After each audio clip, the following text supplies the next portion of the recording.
Fadilah umroh, keutamaan umroh. Umroh ya memiliki kedudukan yang sangat tinggi dalam Islam. Oleh sebab itu dia memiliki fadilah dan keutamaan. Yang pertama, umroh itu adalah merupakan jihad bagi seorang wanita, sebagaimana dalam hadis Nabi Shallallahu Alaihi Wasallam ketika Ummul Mukminin Aisyah radhiyallahu anha, beliau mengatakan, wahai Rasulullah, kami memandang jihad itu amalan yang paling baik. Apakah boleh juga kita berjihad? Afala nujahid? Maka Nabi SAW beliau bersabda, alaikun jihadun, ya, alaikun jihadun la qitala fih, al hajj wal umrah. Kalian berkewajiban untuk melakukan jihad yang tidak ada perang di dalamnya, yaitu ibadah haji dan umrah. Ya. Kemudian yang kedua, umrah juga fungsinya adalah untuk menghapus dosa. Nabi Shallallahu Alaihi Wasallam beliau bersabda, al umratu ilal umrah kafaratun lima bainahuma wal hajjul mabrur laisa lahu jazaun illal jannah. Umrah yang satu kepada umrah yang lain itu adalah merupakan kafarah, penghapus dosa di antara keduanya. Wal hajjul mabrur laisa lahu jazaun illal jannah. Dan bagi haji yang mabrur itu tidak ada balasan baginya kecuali surga. Hadis diriwayatkan oleh Imam Bukhari rahimahullah. Ini juga memberikan isyarat kepada kita sekalian, perintah untuk memperbanyak apa? Umrah. Oleh sebab itu Nabi SAW di sini beliau bersabda, al umratu ilal umrah. Umrah yang satu ke umrah yang lain. Berarti di sini ada perintah untuk memperbanyak umrah. Kemudian berikutnya, umrah juga memiliki keutamaan bahwa dia dapat menjauhkan seorang hamba dari kemiskinan. Jadi jangan takut miskin karena uang kita mungkin sebagiannya modal kita terpakai untuk umrah. Karena Nabi Shallallahu Alaihi Wasallam beliau bersabda, tabi'u bainal haji wal umrah. Ya, tabi'u bainal haji wal umrah. Tabi'u itu artinya ya bukan ikutkanlah umrah kepada haji. Kalau gitu nanti jadi haji tamatu atau haji kiron gitu kan. Maksudnya di sini adalah perbanyaklah antara haji dan umrah. Ya, tabi'u di sini maknanya adalah ikutkanlah. Tapi kalau kita artikan di sini, coba yang Bapak pahami, ikutkanlah umrah kepada haji. Apa artinya? Ya, lakukan umrah setelah haji. Tapi maksud daripada tabi'u bainal haji wal umrah, perbanyaklah oleh kalian untuk melakukan ibadah haji dan umrah. Fa inna mutaba'ata bainahuma, ya, maksud mutabah di sini iksar, memperbanyak, karena ya memperbanyak ibadah haji dan umrah itu dapat menghapuskan dosa dengan pengampunan, kama yanfil kiru hubusal hadid. Di sini ada yang kurang hadisnya, pastikan deh. Yang saya hafal hadisnya berbunyi, tanfil dzunuba wal faqr, ya, kama yanfil kiru hubusal hadid wa zahab wal fiddah.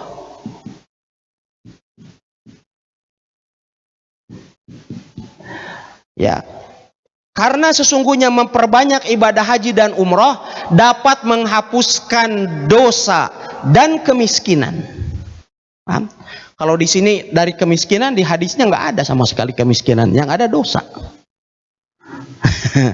Ya kan? Karena sesungguhnya memperbanyak ibadah haji dan umrah itu dapat menghapuskan dosa-dosa, ya, menghilangkan kemiskinan dan dosa-dosa, sebagaimana pembakaran yang dapat menghilangkan karat pada besi emas dan perak. Wal hajjul mabrur laisa lahu jazaun illal jannah. Baik, ini keutamaan yang lain. Keutamaan yang lainnya juga, sabda Nabi Shallallahu Alaihi Wasallam bahwa orang yang melaksanakan ibadah haji itu sebagai tamu Allah, wafdullah. Nabi Ibnu Umar berkata, al-ghazi fi sabilillah wal haju wal mu'tamir wafdullah, da'ahum fa'ajabuh wa sa'aluhu fa'atahum. Orang yang berperang di jalan Allah, jamaah haji dan umrah, itu merupakan utusan Allah. Wafdun itu utusan atau delegasi atau tamu. Da'ahum fa'ajabuh, apabila mereka berdoa maka Allah akan menjawabnya, mengkabulkannya. Wasa'aluh fa'atahum, apabila mereka meminta kepada Allah maka Allah akan memberi mereka. Hadis diriwayatkan oleh Imam Ibnu Majah dan dihasankan oleh Syekh Albani. Taib. Kemudian orang yang melaksanakan ibadah umroh juga pahalanya akan dilipat gandakan. Termasuk diantaranya yang paling tidak diragukan adalah sholatnya. Ketika sholat di Masjid Nabawi, pahalanya sama dengan 1000 kali lipat. Sholat di Masjidil Haram 100.000 kali lipat.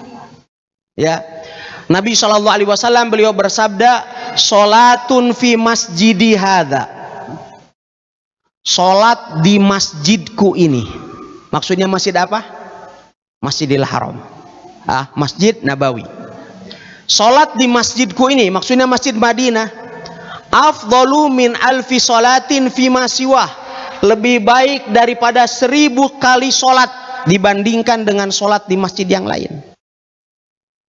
Illal Masjidil Haram, kecuali di Masjidil Haram, wa salatun fil Masjidil Haram afdalu min mi'ati alfi salah, lebih baik daripada 100.000 kali salat fima siwah di masjid yang lain.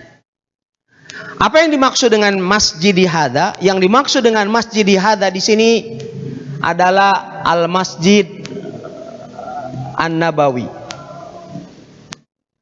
Ya, Masjid Nabawi. Sedangkan yang dimaksud dengan Masjidil Haram maksudnya adalah Masjid Al-Ka'bah. Apa bedanya? Bukan Masjid Al-Ka'bah, malah keliru saya.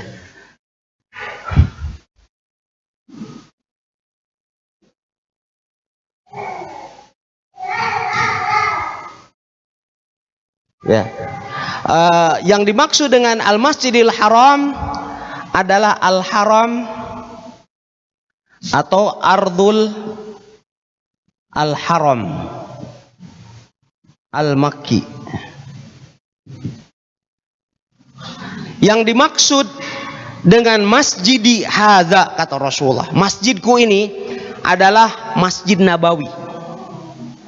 Berarti kalau antum di Madinah sholat di hotel dapat sholat 1000 kali lipat enggak? Antum sholat di hotel? Tidak. Karena Nabi Shallallahu Alaihi Wasallam beliau mengatakan fi masjidi hadza. Antum sholat di Masjid Kuba, di Masjid Kiblatain, di Masjid Gomamah, atau di masjid apa saja yang ada di Madinah, dapat 1000 kali sholat nggak selain di Masjid Nabawi? Tidak dapat. Tidak dapat.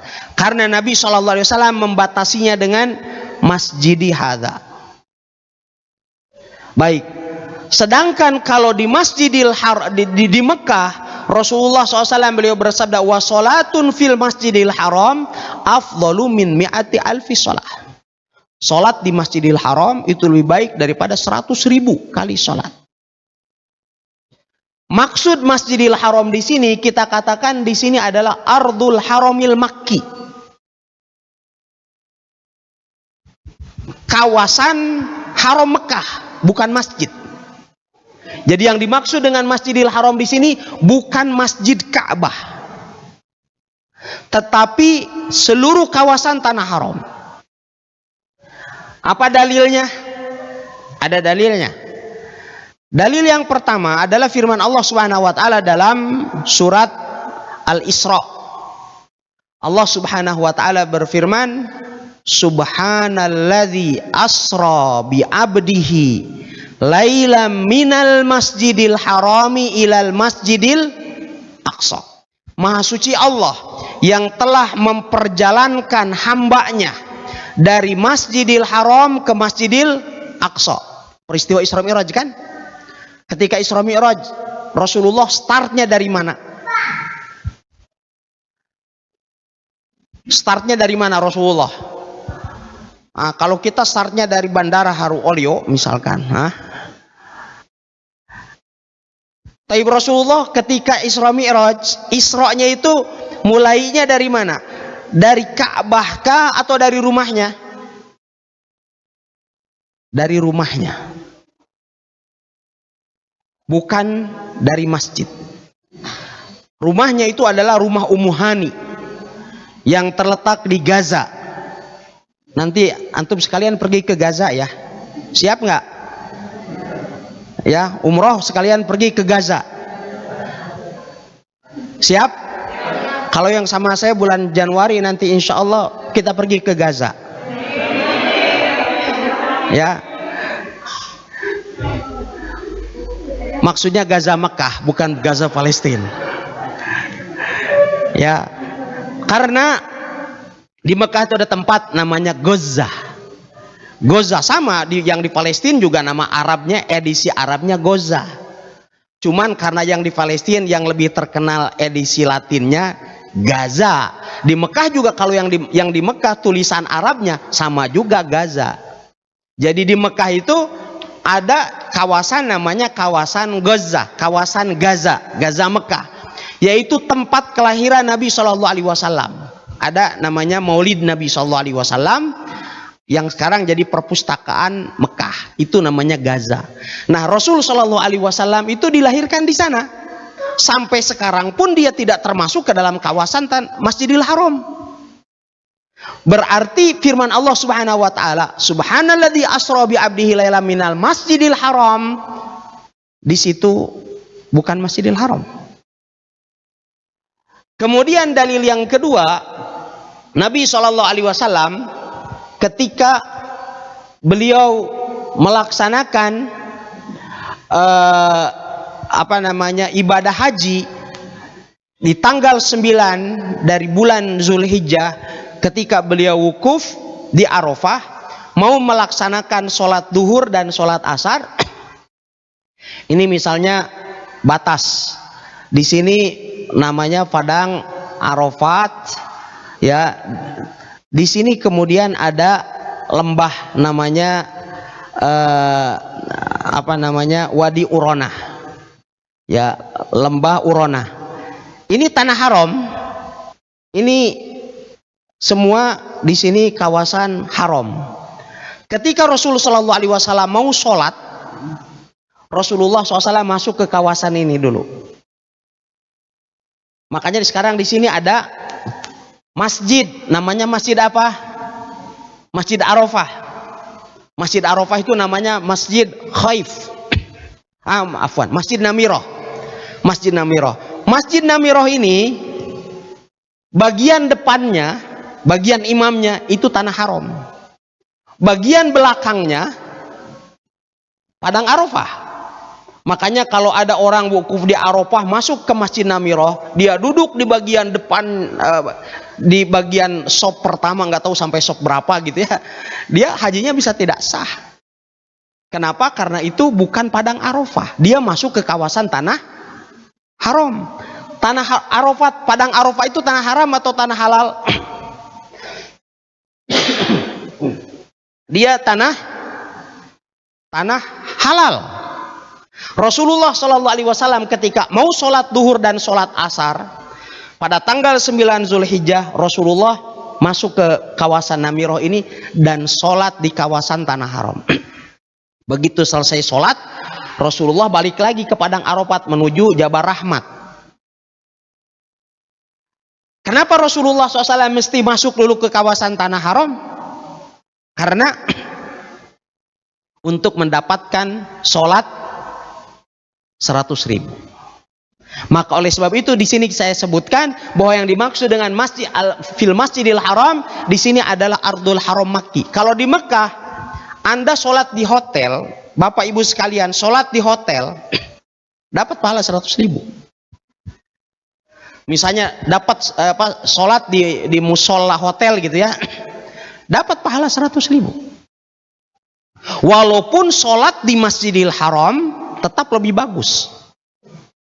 Karena keutamaan sholat itu turut ditentukan oleh banyak dan sedikitnya jamaah. Oleh sebab itu Nabi SAW beliau bersabda, sholat 2 orang lebih baik daripada sholat sendirian, dan sholat 3 orang lebih baik daripada sholat 2 orang. Ya, sehingga dengan banyaknya jamaah di Masjid Ka'bah tetap di salat di sana lebih bagus.